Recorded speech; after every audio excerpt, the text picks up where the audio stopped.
देवादिदेव भगवान महादेव शिव और जगत जननी माँ जगदम्बा के चरणों में नमन करते हुए मैं संजय सनातनी, जैसा कि आज का हमारा विषय है सनातन धर्म को पौरुषवान कैसे बनाएं। जितने भी हमारे ग्रामीण क्षेत्र है वहाँ पर सबसे पहले हमें कार्य करना पड़ेगा।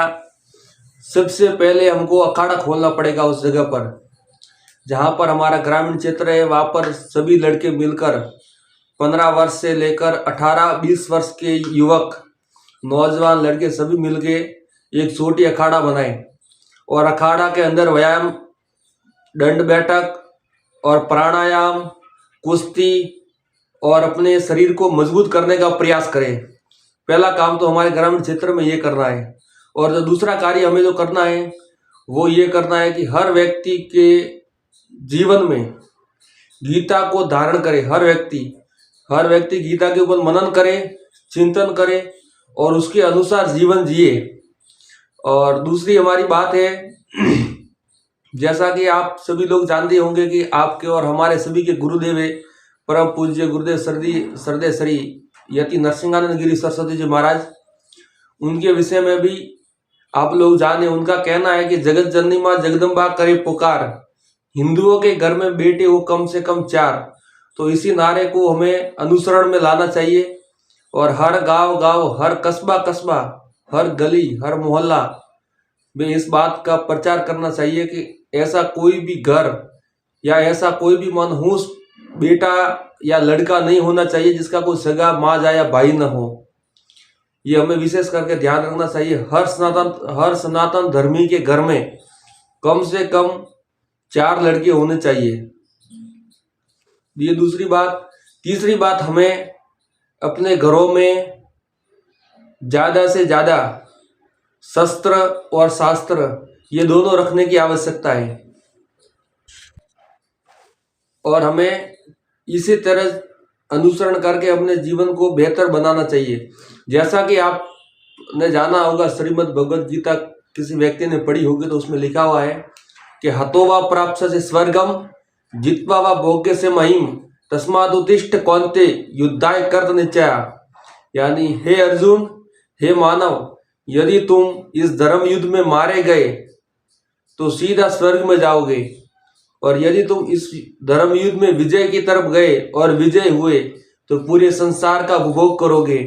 इसी बात को हमारे जीवन में इसको उतारना चाहिए।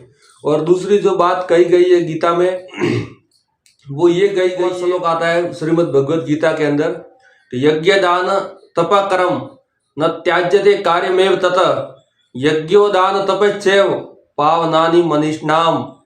हर व्यक्ति को यज्ञ, दान और तप ये 3 कर्म ऐसे हैं जो किसी भी व्यक्ति को अपने जीवन में कभी त्यागने नहीं चाहिए। इसको हमेशा करते रहना चाहिए। दान खूब देना चाहिए, यज्ञ भी हमें करना चाहिए और तप तो करना ही है। और दूसरी बात जो कही गई है श्रीमद् भगवद गीता में वो ये है कि जहाँ यतो धर्म ततो जया, यानी जहाँ धर्म है वहाँ जय है। यदि हम धर्म की तरफ जाएंगे तो हम निश्चित हम विजय की तरफ जाएंगे। अभी मैं जगह जगह गाँव में जाता हूँ, घूमता हूँ, देखता हूँ तो लोग कहते हैं कि ये सब फालतू की बातें हैं। हमें अपने धर्म के बारे में ज़्यादा ना सोचकर कारोबार की तरफ ज़्यादा देखना चाहिए, यानी बिजनेस के, रोजगार के बारे में सोचना चाहिए। मैं कहता हूँ रोजगार के बारे में भी सोचना चाहिए, लेकिन पहले धर्म सबसे पहले है। धर्म प्रमुख है। धर्म के बाद में बाकी सब कार्य हम कर सकते हैं।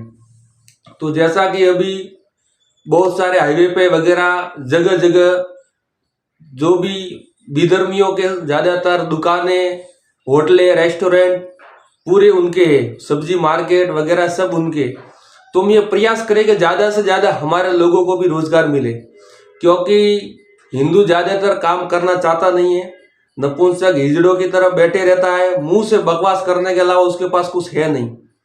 तो ये भी हम प्रयास करें कि ज़्यादा से ज़्यादा लोग रोजगार की तरफ बढ़े। अब ज़्यादातर मैं देखता हूँ कि 5-5, 6-6 हज़ार में लोग काम करते हैं, मजदूरी करते हैं।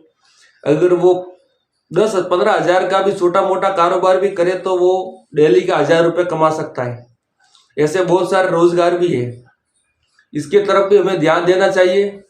और दूसरी जो बात है, लोग आज बहुत खुश हो रहे हैं राम मंदिर के ऊपर।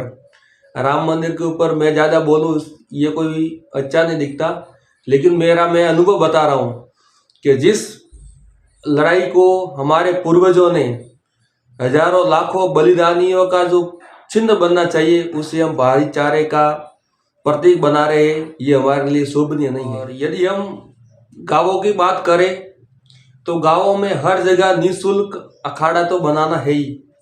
अखाड़े के अंदर क्या है, 15 से लगाकर 18 वर्ष 20 वर्ष के जो भी नौजवान उसमें आएंगे, वो ब्रह्मचर्य का पालन करते हुए अपने शरीर को मजबूत करने का प्रयास करें, तो ये बहुत बढ़िया रहेगा।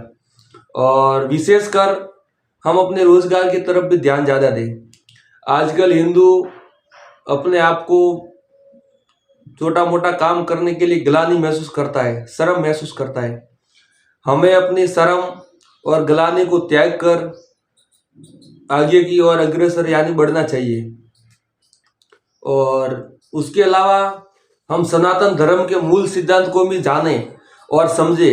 हमारे वेदों में स्पष्ट कहा गया है कि ऐसे कोई भी 5 शत्रु जो अपनी संस्कृति के ऊपर घात कर रहे हो यानी हमले कर रहे हो, हमारे अस्तित्व पर कोई हमला कर रहा हो, हमारी इज्जत और आबरू पर यदि कोई हमला कर रहा हो, हमारी जमीन के ऊपर कोई कब्जा कर रहा हो, तो ऐसे शत्रु को हम जल्दी समाप्त कर दें। ये बातें हमारे वेदों में भी कही गई है। तो हम ज़्यादा वेदों की तरफ जाके अपने सनातन धर्म के मूल सिद्धांत की तरफ जाते हुए आगे बढ़े। आज मैं देखता हूँ बहुत सारे साधु सन्यासी है, यदि उनके सामने हम धर्म की बात करने लगे तो नहीं आप ऐसा नहीं करना चाहिए, आपको ये सब करना शोभा नहीं देता, आप प्रभु की भक्ति करो और प्रभु की भक्ति में आप लीन रहो, ईश्वर की जैसे कृपा होगी वैसा हो जाएगा। लेकिन ये तो बात सत्य है कि ईश्वर की जैसी कृपा होगी वो हो जाएगा, लेकिन कर्म तो हमें करने पड़ेंगे। हमारे भगवान योगेश्वर श्री कृष्ण चंद्र जी ने खुद श्रीमद् भगवद गीता में कहा है कि कर्मण्येवाधिकारस्ते मां फलेषु कदाचन मां कर्म फल हेतुर्ब्रह्मो ते संगोस्त्व कर्मणि, यानी हे मानव तुम अपना कर्म करते जाओ, तुम्हें फल की चिंता नहीं करनी चाहिए। जो तुम्हारे अधीन कर्म है वो तुम करते जाओ, फल निश्चित ही तुमको मिल जाएगा। ये बात हमारे श्रीमद् भगवद गीता में भी लिखी हुई है। तो हम इसी बात का अनुसरण करते हुए आगे की ओर बढ़े। और ये हमारा अंतिम युद्ध है। यदि हम सनातन धर्म के जितने भी मानने वाले धर्म प्रेमी सज्जन हैं, वो यदि इस युद्ध में हारे गए तो फिर बचने वाला कुछ है नहीं, क्योंकि हमारे लाखों पूर्वज हजारों करोड़ों बलिदान हो गए अपने धर्म के लिए। तो मैं भी चाहता हूँ कि हम भी कुछ छोटा मोटा काम करके धर्म को बल दें। यदि हम धर्म को बल देगा तो धर्म हमें बल देगा। इसी के साथ मैं अपनी वाणी को विराम करता हूँ। हर हर महादेव, हर हर महादेव, हर हर महादेव।